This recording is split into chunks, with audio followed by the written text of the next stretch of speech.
What's up guys? So in this video I'm going to be talking about how to make bulking easier, and I'm going to give you my top 5 tips in order to make that 100% simpler for you guys. Let's get started.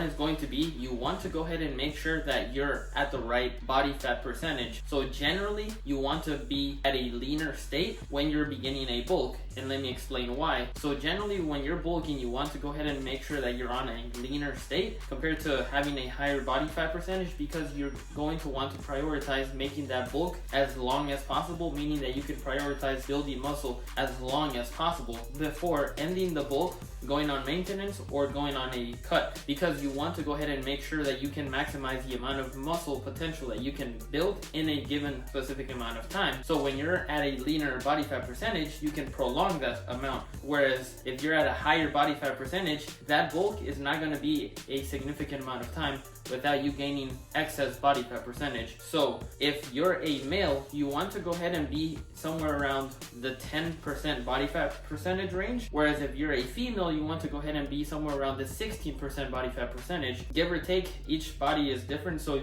just use that number sparingly. But that's why you want to go ahead and be at the leaner side, so you can prolong that for a longer period of time on your bulk. Tip number 2 is going to be, you want to go ahead and slowly increase your calories. A common mistake that a lot of people make when bulking is that they immediately ramp up the calories because it's a dirty bulk, or they think that they have to eat big to get big, and all of those are common misconceptions when it comes to building muscle or going on a bulk. You want to slowly increase calories so you can see how your body is reacting to the increased food intake. So for example, if you're gaining somewhere around 1 pound or more per week, that might be a little too much, because you're going to build muscle, but the majority of that is going to be body fat percentage. So that's not what you're aiming for, correct? So that's why you want to slowly build up the amount of calories that you're eating. So whether it be 100 calories per week, whether it be an increase of 150, 200, 250, it depends on each and every single person and what those specific metabolic rates, your weight, how active you are, how slowly or how fast you're increasing your weight. All of those things matter, and a good rule of thumb is to weigh yourself every single morning before consuming any food or drinking any water, and after using the restroom, so you can slowly see how your body is reacting and then go accordingly. If you need to slowly increase your calories, whether you can raise those calories, rather than that, stay at the specific amount of calories that you're consuming at that given moment. Tip number 3 is going to be, you want to go ahead and make sure that you're eating enough protein. So my rule of thumb, whether you're bulking, whether you're cutting, whether you're at maintenance, whatever it may be, you want to go ahead and eat generally around 0.8 grams to 1 gram of protein per pound of body weight. So I always like to gravitate towards the higher spectrum of that, which would be 1 gram of protein per pound of body weight. If you're 150 pounds, I would say stick to the 150 grams of protein per day, because it's going to allow your body to prioritize building muscle, it's going to improve overall muscle recovery,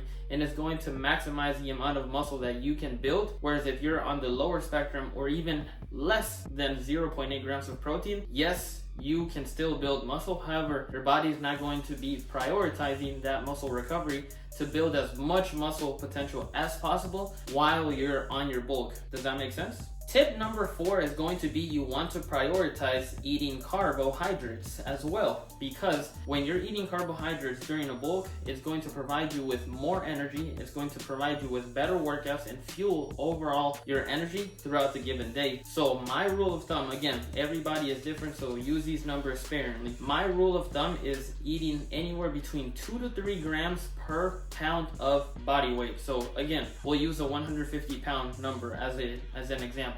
So if you're 150 pounds, the least amount of carbs that you would want to be eating is generally around 300 grams of carbs, because 150 times 2 is 300. But you can, of course, increase that amount. It all depends on how your body reacts to the food intake, how fast you're increasing your weight, how slowly you're increasing your weight. All of those metrics are very important to consider. It's not just using one number and then that applies to every single person. There's a lot of factors that take into account in order to realize how much carbs, how much protein, how much fat, how many overall calories you're going to want to be consuming on a daily basis. But overall, increasing your carbs are going to allow you to fuel your workouts to have a better workout experience overall. And tip number 5 is going to be, you want to go ahead and make sure that you're training more frequently, because on a bulk, that essentially means that you're eating more calories than your body is burning in order to build more muscle efficiently. Meaning that if you're lacking in a specific body part, so for example, if you're wanting to build your overall glutes, or if you're wanting to build your biceps or anything else like that, you can train that muscle more frequently in a given time period compared to if you were doing